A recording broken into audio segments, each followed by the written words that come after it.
Hallo zusammen und herzlich willkommen zu einer neuen Folge der Kleinen mit der großen Klappe.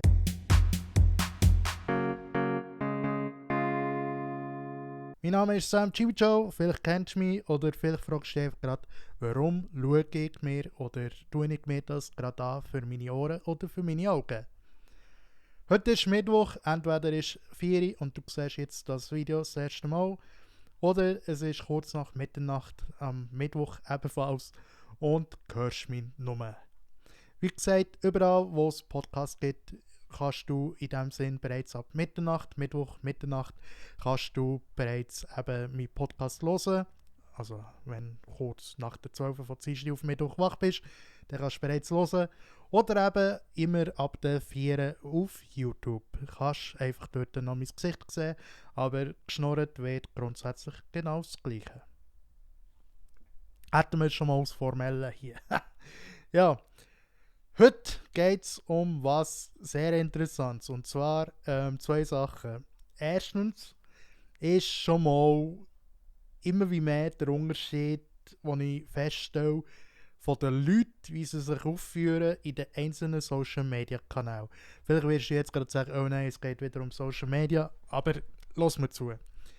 Wenn ich zum Beispiel jetzt auf Facebook gehe, dann denkt es mir, dort ist eher die erwachsenere Gesellschaft. Wenn ich auf Instagram gehe, dann ändert die jugendliche Gesellschaft, 20-, 30-jährige Gesellschaft auch, die sehr aktiv dort ist, Influencer zum Beispiel, also auch 18-jährige, 16-jährige. Und dann gehst du auf TikTok, da sind dort so oder so mehr oder weniger Kids unterwegs, inzwischen auch grosse, also Erwachsene, die sind aber mehr nur dort für den Kind das Taschengeld aus der Hose rauszuziehen. Wir haben es ja schon ein paar Mal besprochen. Und dann kommt der Game Changer für alle. Eine Plattform, wo Meinungsfreiheit inzwischen auch nur so prophezeit wird und polarisiert wie keine andere Plattform. Und das ist, meine Damen und Herren, ich hätte nie gedacht, dass es so weit kommt, Twitter. Auf Twitter siehst du inzwischen wirklich so viele Sachen, wo du denkst, es ist mega schön. Aber wenn ich jetzt in den Kommentar gehe, dann wird es einfach gerade kaputt gehen. Es wird kaputt gehen. Wenn ich in den Kommentar gehe, dann werden so viele Leute sehr wahrscheinlich so einen schlechten Tag haben, dass sie dort negative Kommentare reinschreiben. Und so ist es dann auch. Zum Beispiel gibt es auch Videos dort inzwischen oder Profile von Leuten, die kurz vor dem Tod sind gestanden, sagen wir es mal so. Also, wo kurz Tod ins Auge blickt. Ich muss vielleicht ein bisschen erklären, wie das gemeint ist. Sagen wir, jemand läuft über einen Fußgänger und kurz darauf ab, wenn er den Schritt gerade aufs Trottoir noch hat gemacht, rast einfach einer hinten auf dem Auto, ich kann auf dem Velo sagen, im Auto, rast einfach so durch, aus dem Nichts. Oder da gibt es irgendwie so Videos, wo Leute in einer Firma arbeiten, so in der Halle, Logistik, und dann geht einfach dort alles runter, das Regal, aber die Leute haben noch gerade einen Gump nehmen und haben natürlich überlebt. So ist das gemeint. Aber gleich kommen immer sehr spottische Kommentare dort durch, wo ich einfach denke, es ist eigentlich nicht verwunderlich, weil dort ist man grundsätzlich recht anonym. Klar, viele haben natürlich schon bereits geschrieben, dass man die Leute ausfindig machen kann aufgrund von diesem und jenem, dass es hier und da immer wieder Hinweise gibt, dass man weiß, wie die Leute oder wer die Leute sind. Und ich muss sagen, es ist irgendwo durch, ja, sehr zutrauend, dass das möglich ist, aber auch gefährlich. Weil, sagen wir jetzt zum Beispiel, es kommt ja immer wieder vor, dass man von der Prominenz, von Idol oder wer auch immer, Fanpages macht. Und dann der ihre Fotos nimmt von ihren Idolen. Genau das Gleiche wird aber auch gemacht im negativen Sinn, dass man einfach mal von den Idolen die Fotos nimmt und dann damit geht kommentieren. Nur ist dort natürlich der Unterschied, dass man halt, wenn man die Fotos nimmt von denen, das halt irgendwann auffällt. In Form von, das ist doch die Person, okay, dann kann das gar nicht sein, dass die Person mir das geschrieben hat. Weil wir wissen, Verifizierung, Elon Musk, Verifizierung für Geld, alles klar, wissen wir. Und im Vergleich nachher, wenn wir jetzt zum Beispiel das Bild von einer Privatperson nehmen, sagen wir nehmen jetzt, du nimmst jetzt von deinem Nachbar oder von deiner Nachbarin, nimmst du einfach mal das Bild, vielleicht machst du die Leute nicht so gut und gehst damit ins Internet und schreibst irgendwie da, weiss nicht was für Kommentare.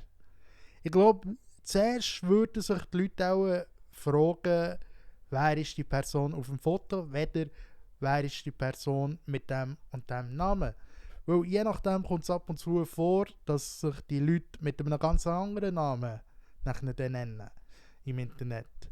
Also die Bilder ungefragt nutzen.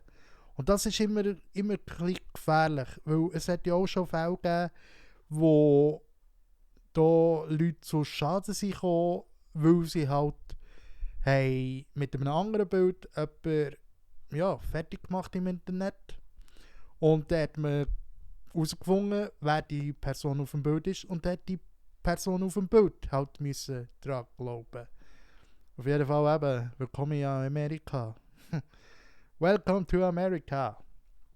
Dort ist es auf jeden Fall schon vorgekommen und ich kann mir auch vorstellen, hier kommt das immer wieder vor, weil es kommt auch vor, sicher, dass die Schülerinnen und Schüler einfach mal von ihren Gespendli da, von ihren Kameradinnen in der Schule Bilder nehmen und nachher so ins Internet gehen, vielleicht von den Gespendli, die sie hier und da schon moppen. Und das ist durch mich eine richtig gefährliche, wie soll ich sagen, gefährlicher Lauf, wo das Ganze nimmt. Ein gefährliches Ausmaß. Und klar, auf der anderen Seite muss ich auch sagen, zum Beispiel auf Facebook, ich habe mich da seit langem wieder mal eingeloggt. Bei meinem zweiten Profil, wo ich dann zumal gesagt habe, dort nehme ich einfach wirklich nur Leute, die ich persönlich kenne, die ich schon mal habe getroffen oder eben, die ich von früher kenne, von der Schule. Bin ich auch mit dem richtigen Namen drin. Und dort hat es mich nachher gefragt, dass ich meinen Pass hochladen kann. Also Facebook hat tatsächlich Identifikation machen in Form von, dass ich meinen Pass hochlade. Klar gibt es auch Apps inzwischen, die das machen, aber es ist eben auch schon rausgekommen, dass da plötzlich auf so Apps ihre Daten oder ihre Pässe hochgeladen haben. Und dann hat man die Pässe missbraucht, in Form von, dass man die Pässe hat, zum Beispiel für einen Kauf verwendet. Dass man zum Beispiel hat, auch gesagt, hey los, ich kaufe dir die Tickets, zum Beispiel eben bei Musikfestival-Tickets. Und dann hat man ein Foto geschickt mit dem Pass und eben, dass man es selber ist, dass nachher die Verkäufer und Verkäuferinnen gewusst, okay, das ist tatsächlich eine Person, die will wirklich die Tickets, die gibt es wirklich und hat natürlich dann aufs Geld gewartet. Das ist natürlich dann nachher ein anderes. Klar, auf der anderen Seite kann man auch sagen, ist das jetzt eine blöde Person, die einfach da die Sache schon abschickt, bevor sie das Geld hat bekommen. Aber es hat es immer wieder gegeben. Die sogenannte Identitätsklau. Hat es erst gerade wieder gegeben. Da gibt es Leute, die einfach mal deine Identität klauen. Auch aus meinem engeren Freundeskreis hat es so eine Identitätsklau gegeben. Einer von meinen besten Kollegen hat wegen einer Person nachher vor Gericht dürfen beweisen, dass er nicht die ganze Bestellung hat gemacht hat. Weil die Person einfach Bestellung auf seinen Namen hat gemacht hat. Dann ist sie die ganze Zeit das Zeug abholen, wenn er am Arbeiten war. Und er hat nachher dürfen zahlen, beziehungsweise hat dann nachher müssen beweisen, dass er die Sache gar nie hat gekauft. Und das ist schon gefährlich. Eben, das Internet, klar, das Internet ist für das eine oder das andere sicher immer wieder gut. Vor allem, wenn du etwas suchst. Oder jetzt auch diese Sachen, ihr wisst, oder wer mich näher kennt, weiss, mit der künstlichen Intelligenz bin ich nicht überall einverstanden. Also, ich finde künstliche Intelligenz nicht in allen Bereichen jetzt toll.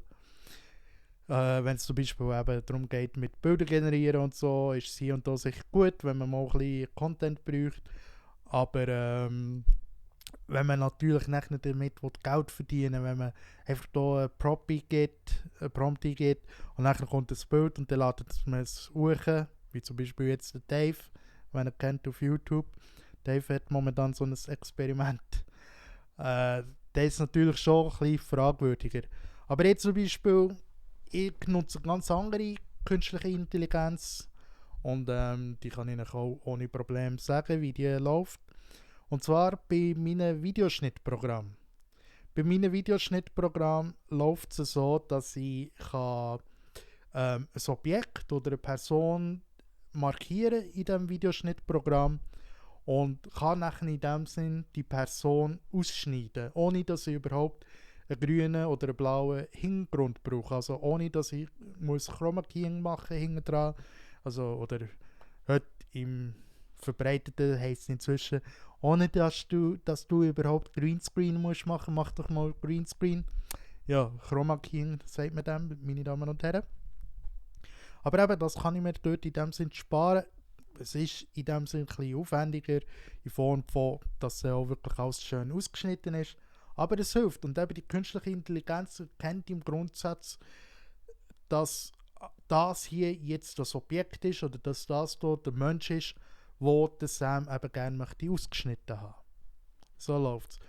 Oder zum Beispiel auch bei Photoshop kannst du inzwischen nur einen Klick machen und dann kannst du den Himmel ändern. Photoshop erkennt inzwischen schon bereits, aha, das hier ist von dieser Landschaft der Himmel. Und dann kannst du sagen, okay, jetzt möchte ich gerne schön blauen Himmel, obwohl vielleicht das grösste Regenwetter ist. Und dort ist natürlich KI auch hilfreich. Bis zu einem gewissen Grad. Ja. Dort ist künstliche Intelligenz natürlich schon super. Aber jetzt hat es zum Beispiel den Fall gegeben, glaube vom Drake. Ich glaube der Drake oder der Kanye West. Ich weiß gerade nicht mehr, habe es einfach so beiläufig mitbekommen. Von einem Rapper, ein sehr guter Musikproduzent, den ich auf TikTok folge. Ich weiß seinen Namen gerade nicht mehr, tut mir leid, einer aus dem deutschen Raum. Auf jeden Fall, er hat gesagt, dass eben jetzt eine Klage sei eingegangen, weil jemand einen Song hat rausgebracht, den alle Leute haben gefeiert, auf den Namen eben vom besagten Musiker, obwohl der das gar nicht selber hat gesungen. Also inzwischen ist künstliche Intelligenz schon so weit, dass sie die Stimmen von anderen Leuten nachmachen können. Und das ist schon ein bisschen beängstigend. Klar muss man auch dazu sagen, eine künstliche Intelligenz ist nur so weit lernfähig, wie du in dem Sinn auch ihm Sachen zum Lernen gibst. Also bei mir wäre es jetzt zum Beispiel so, jetzt hier sagen wir beim Podcast, wenn du der künstlichen Intelligenz würdest meinen Podcast geben, wo ja mehrere Minuten dauert, dann weiss oder kann KI in dem Sinn lernen, wie meine Stimme tönt. Im Vergleich, wenn du jetzt am Telefon bist und schnell 2-3 Minuten oder ich weiß nicht, wie viel das man da braucht, also verurteilt mich nicht. Aber auf jeden Fall braucht es so sicher ein Zeitchen, für das KI überhaupt weiss, okay, das ist jetzt die Person. Und klar ist es auch nachher gefährlich, also sagen wir wie es ist, die ganzen Influencerinnen und Influencer oder eben auch ich, wo im Internet unsere Stimmen und so präsentieren und dem ganzen Publikum hierher schmeißen, die könnten sozusagen unsere Eltern anrufen und nachher mit denen reden und die Eltern meinen, wir sind dran. Deswegen ist es auch immer wichtig, ein Safe Word mit den Eltern abzumachen. Wenn nicht weiss, was ein Safe Word ist, wenn ihr den Eltern anruft und sagt, die hätten einen Unfall oder so, dann können die Eltern euch in dem Sinn sagen, hey, sagen wir doch mal Safe Word. Und Safe Word, also ein sicheres Wort, ist in dem Sinn so wie ein Passwort, wo man sagt, okay, die Person gegenüber weiss das wirklich, also muss es wirklich die Person sein. Sagen wir jetzt zum Beispiel Honigtopf. Also wenn da, es kommt ja immer wieder vor, dass ältere Leute auch angerufen werden und da so einen Schockanruf bekommen, sogenannte, wo aus dem Nichts gerade gesagt wird, hey, ich hatte hier einen Unfall gehabt, oder eben, eure Tochter hat einen Unfall gehabt, oder was auch immer. Eben, einfach gerade, dass die Emotionen aufgehen bei den Leuten, die angeleitet werden. Also, dass man wirklich fast gar nicht mehr richtig denken kann. Und wenn man natürlich jetzt kein Safe Word hat, dann weiß man natürlich, okay, das kann nicht die Person sein, das kann nicht meine Tochter sein, oder das kann nicht mein Sohn sein, oder wer auch immer, der jetzt hier anläutet. Aber es hat ja immer gegeben, hey, ich habe hier einen Unfall, oder ich bin hier irgendwie, weiss ich, und schick mir doch Geld, und keine Ahnung, was für Seich da inzwischen alles schon ausprobiert wird von Seiten der Betrüger. Und das ist einfach haarsträubend, was da alles schon bereits für Technik für denen von die Füße gelegt wird. Gratistechnik, Wolfstangen, das meiste, was sie zu ihrem eigenen Nutzen können brauchen für die kriminellen Eigenschaften. Es ist halt schwierig, künstliche Intelligenz auf der einen Seite zu sagen, hey, das ist revolutionär. Das kannst du wirklich für die Zukunft brauchen. Oder das verändert wirklich in die Zukunft. Ja, vielleicht positiv, aber auf der anderen Seite zieht vielleicht auch jemand den Nutzen daraus fürs Negative. Und das ist einfach das Gefährliche. Das ist wirklich das Gefährliche, wo man doch ein bisschen abschätzen müsste, okay, was ist jetzt erlaubt, was nicht. Zum Beispiel auch Deepfake. Deepfake, wo dann zumal mit dem Jordan Peele, glaube ich, das erste Mal ist aufgekommen. Der Jordan Peele hat ja dann sozusagen etwas vorgespielt, auch die Stimme. Und nachher hat man ihm das Gesicht von Obama aufgesetzt. Beziehungsweise man hat nachher den Obama genommen, wie er am Reden ist. Und eigentlich ist das der Jordan Peele, der hat geredet. Und da hat man natürlich gesagt, okay, was wäre jetzt, wenn da einfach der plötzliche Präsident da würde den Krieg erklären und das für, ja, verbreitet sich auf Social Media zum Beispiel, wo ja manchmal wie ein Lauffeuer geht. Und zum Beispiel von Zelensky hat es ja auch schon Videos gegeben, wo sie haben probiert, die zum Glück so schlecht waren, dass es nicht aufgefallen ist. Gott sei Dank. Aber eben die Technik, die lehrt und lehrt und lehrt und lehrt und wird immer wie besser. Und das ist natürlich im Grunde genommen nachher das Gefährliche am Ganzen. Und nochmal eben auf das ganze Social Media zurückzukommen. Vor allem eben Twitter. Es gibt wirklich auch Leute, die da drinnen schon bereits mutmaßen, ist das, was ich sehe, noch richtig? Und dann kommen sie halt wirklich mit bösen Kommentaren her. Also ich glaube, wenn du nichts von Politik haltest, dann solltest du am besten nicht auf Twitter gehen, weil dort wird sehr viel politisiert. Also dort heisst es auch für jeden, ich mache mal einfach ein Podium und dort rede ich. Also inzwischen sieht man sehr viel Haut. Sehr viel Haut sieht man dort inzwischen. Und da verstehe ich irgendwo durch auch, dass Instagram sagt, ja, sollten wir in zukünftig auch die weiblichen Körper mehr zeigen als nur den männlichen oben durch. Weil sie natürlich im Grunde genommen ein bisschen Angst haben vom Ding her, dass da der Twitter sehr wahrscheinlich jetzt mit dem Elon Musk da noch mehr Konkurrenz wird. Ja, es ist schon lustig, dass hier die ganzen, wie soll ich sagen, Social Media so einen Konkurrenzkampf haben untereinander. Eben jeder will, dass ihre Nutzerinnen und Nutzer so lange wie möglich draufbleiben. Und man denkt immer, ja, die wollen ja uns etwas Schönes bieten, deswegen wollen sie uns so lange darauf behalten. Nein. Ehrlich gesagt, ihr seid ihnen grundsätzlich völlig egal. Wenn es Social Media ist, dann seid ihr grundsätzlich den Leuten völlig egal. Also die Plattformen. Weil den Plattformen geht es grundsätzlich nur darum, dass man euch eine Werbung nach dem anderen kann zeigen kann. Also wenn ihr auf Instagram seid und dort immer wieder eine Werbung seht, ja, der hat in dem Sinne Instagram schon verdient. Wenn ihr auf Twitter seid, dort eine Werbung seht, oder wenn ihr auf TikTok seid, obwohl eben dort sehe ich ein bisschen weniger Werbung.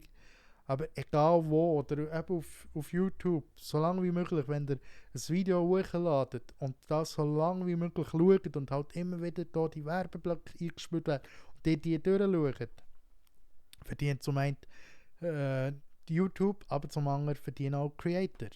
Die verdienen natürlich auch. Und das ist eben das Ziel von diesen ganzen Plattformen. Aber ich finde es in dem Sinn viel humaner, jetzt zum Beispiel wie YouTube läuft, weil YouTube wirklich streng ist, was Kommentare anbelangt. Also YouTube ist da viel strenger, wenn es um beleidigende Kommentare geht, im Vergleich andere Plattformen. Aber jetzt hat es ja ein Zeitchen bei YouTube da gegeben, dass du vielleicht bei jemandem kommentiert hast und dann sind sie da irgendwie mit Bitcoin und Krypto und was weiß ich da unten dran kommentieren von Fake-Profil, wo aber ähnlich sollte aussehen wie bei der Person, wo du bist kommentieren. Und ich glaube, sehr wahrscheinlich YouTube hat es inzwischen im Griff, hat es schon lange nicht mehr gesehen. Wenn du wieder mal so etwas hättest bekommen als Kommentar, dann lass mir doch hier jetzt gerne auf YouTube einen Kommentar oder schreib mir eine Instagram-Nachricht. Wenn du das noch würdest sehen, dann wäre natürlich das einfach bei mir. Genau. Ja, und von dem her würde ich sagen, wäre es das heute schon wieder gesehen mit dem Podcast. Und ich wünsche euch jetzt noch eine schöne Woche. Wenn ihr noch Anregungen habt und wenn ihr noch Fragen habt, wenn ihr sauer seid, dann lasst es doch gerne in die Kommentare wissen oder eben schreibt mir auf Instagram, wenn ihr meinen Podcast schon hört. Und wir hören uns und sehen uns beim nächsten Podcast wieder. Bis dann, macht's gut. Euer Sam, Jimmy Joe, der Kleine mit der großen Klappe. Tschüss zusammen.